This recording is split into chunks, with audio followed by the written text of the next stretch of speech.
Hello everyone. मैं हूं सत्यप्रकाश गुप्ता और आपका इस यूट्यूब चैनल पर स्वागत करता हूं। और मैं आज आपके लिए लेकर आया हूं आईटी सेक्टर का एक ऐसा शेयर जिसे कहा जा रहा है मल्टीबैगर। पर क्या ये असल में मल्टीबैगर है या नहीं, जानेंगे आगे वीडियो में। इससे पहले वीडियो को लाइक करें, शेयर करें और चैनल को सब्सक्राइब करें। और आगे के वीडियो को नोटिफिकेशन पाने के लिए बेल आइकन प्रेस करें। हम बात कर रहे हैं IT company FCS software solution के बारे में, जिसका हेडक्वार्टर नोएडा में है और ये 1993 में इस्टेब्लिश हुई थी। इनकी सर्विसेज हैं आईटी कंसल्टिंग में, IT infra management, IT enable services and learning solution में।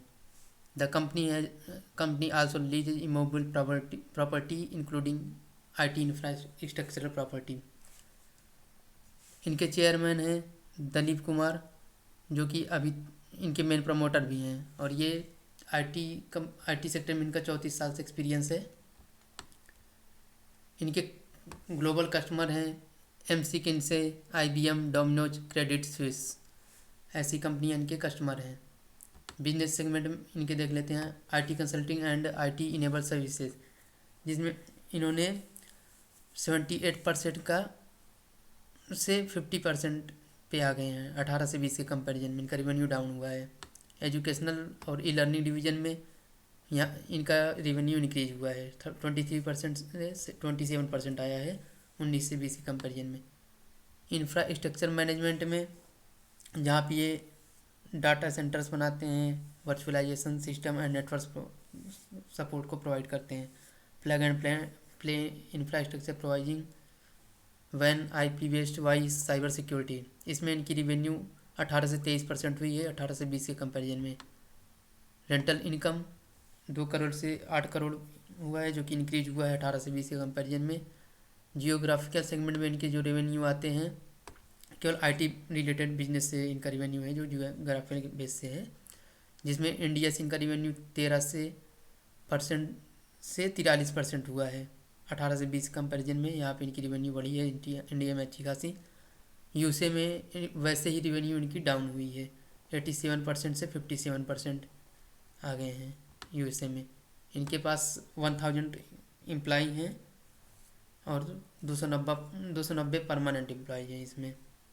इनकी सब्सिडीज कंपनियां जो हैं इंडिया में हैं, जर्मनी में हैं और यूएई में हैं। और ये वहाँ पे सॉफ्टवेयर डेवलपमेंट के मार्केटिंग के लिए सपोर्ट प्रोवाइड करते हैं। इनके टेक्नोलॉजी पार्टनरशिप जिनसे है वो है Microsoft, HP, Oracle and IBM. ये ऐसा कंपनी दावा करती है, लेकिन इनके अगर आप रेवेन्यू को देखेंगे तो ये दावा सारे खरे नहीं उतरते हैं। इनका 2000 सितंबर 2021 का ये पूरा फाइनेंशियल है, जिसमें revenue down, net income down, EPS down, profit margin down, operating income down, cash on hand down. केवल कास्ट ऑफ रेवेन्यू इनका 70% इंक्रीज हुआ है। अब बात कर लेते हैं कि कंपनी के क्वार्टर रिजल्ट्स की। पहले तो बात कर लेते हैं कंपनी के मार्केट कैप 539 करोड़ का है, जिन पे इनको डेप्ट 24.1 करोड़ का इनके पास डेप्ट है। कंपनी करंट वैल्यू है 3 रुपये और हाई लगा चुका है 3.48 रुपये का, लो रहा है 0.55 पैसे का 1 ईयर में। बुक वैल्यू 1.75 रुपये है। स्टॉक का पी शो नहीं कर रहा है, मतलब कि कंपनी घाटे में है इसलिए, क्योंकि पी निगेटिव में है। और इनके सेक्टर की पी जो है वो 48 है। सेल्स ग्रोथ में डिक्रीज ही किया है 5 सालों में, लगभग 5% का। और सेल्स वीआर में ये वहाँ भी डाउन हुए हैं, -10 से -101 आ गए हैं। ईपीएस निगेटिव है। प्रमोटर की होल्डिंग कंटिन्यू बनी हुई है 90.6% के साथ। डेप्ट तो इनका ज़्यादा है इनके रिवेन्यू के हिसाब से। कंपनी के मार्केट कैप के हिसाब से ठीक है, लेकिन इनके रिवेन्यू के हिसाब से जिस हिसाब से ये प्रॉफिट जनरेट नहीं कर पा रहे हैं। कंपनी है लो इंटरेस्ट कवरेज रेशियो, कंपनी है डिलीवर्ड पुअर सेल्स ग्रोथ, वो बता ही दिया पहले। प्रमोटर होल्डिंग लो है, कंपनी है लो रिटर्न इक्विटी, डेप्टर डेज इनका बढ़ा है 51 से 67% हो गया है। इनकी पीयर कंपनियां हैं Mphasis, L and T, Tata Elxsi, Oracle, Coforge, Tanla. Quarterly result में इनके सेल्स जून 20 में 9 करोड़ था, सितंबर 20 में 9 करोड़, दिसंबर में 8 करोड़, मार्च में 21 में 6 करोड़, जून 21 में 8 करोड़, सितंबर 21 में 8 करोड़, मतलब रिवाइज्ड इनकी सेल्स हैं।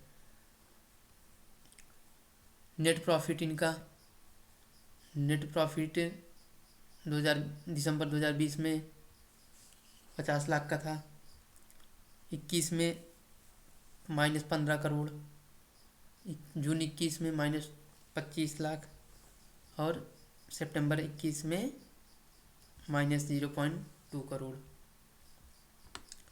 ईपीएस उसी तरीके से है, निगेटिव में ही है।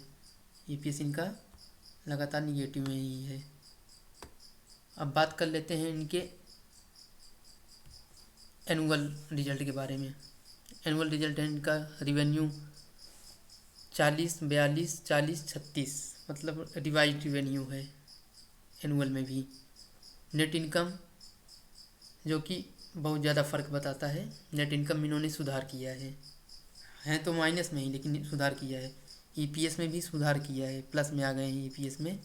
माइनस अभी तक लगातार माइनस में थे, लेकिन अब ईपीएस में नहीं, सॉरी अभी माइनस में ही है। ईपीएस में क्या है कि इन्होंने इम्प्रूवमेंट किया है, ईपीएस में इम्प्रूवमेंट किया है।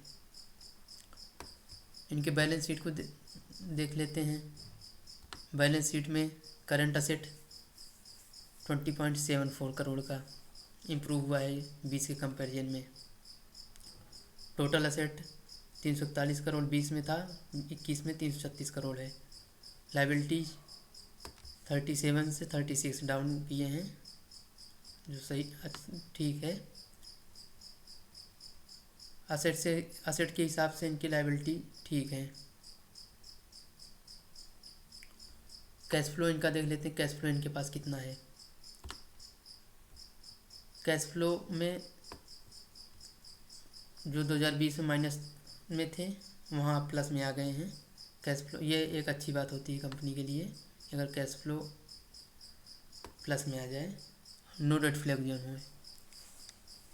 डेट फ्लैग जोन में नहीं है कंपनी। आइए निफ्टी पे इनका चार्ट देख लेते हैं।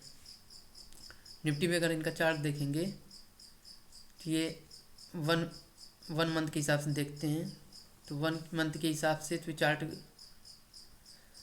अच्छा लग रहा है कि एक यहाँ से मूवमेंट दे रहा है, ये ऊपर जाने की क्षमता रखता है ये शेयर। और ये शेयर कभी 15 रुपये का हुआ करता था। 2005 में ये शेयर 15 रुपये का था, जहाँ से लगातार गिरा ही था। बहुत दिनों तक ये साइडवेज बना रहा, लेकिन अब शेयर में मोमेंटम पकड़ रहा है। वनडे की चार्ट में भी देखेंगे तो शेयर एक पैटर्न फॉलो कर रहा है, यहाँ से गया डाउन हुआ, फिर ये साइडवेज था उस टाइम पे। अब यहाँ पे भी देखेंगे तो आप ये कुछ दिन साइडवेज चला, फिर वहाँ से दिया, फिर लो मारा, फिर हाई गया। अब हाई मारने का ये पैटर्न ये रिवीजन कर सकता है, लेकिन अभी यहाँ पे जैसे कि कम्युनिटी सेंटिमेंट्स की बात करें तो कम्युनिटी सेंटिमेंट्स लेकर काफ़ी अच्छे हैं। जैसे कि ये डेट देख लीजिए, कंफर्म कर लीजिए आप, जिसमें भी ऑर्डर बुक में 14,13,476 क्वांटिटी ऑर्डर में लगे हैं, और इनके 1 करोड़ शेयर डिलीवरी में उठाए गए हैं। तो ऐसे शेयर्स को लेकर मैं यही कहूँगा कि शेयर तो फंडामेंटली बहुत वीक है, फंडामेंटली अच्छा नहीं है, लेकिन कुछ कुछ चीज़ें इसमें हैं जो ये इम्प्रूव कर रहे हैं, जिसकी वजह से ये आगे परफॉर्म कर सकते हैं। लेकिन ऐसे शेयर में कभी भी बल्क इन्वेस्टमेंट नहीं करना चाहिए। और अपनी रिसर्च करें।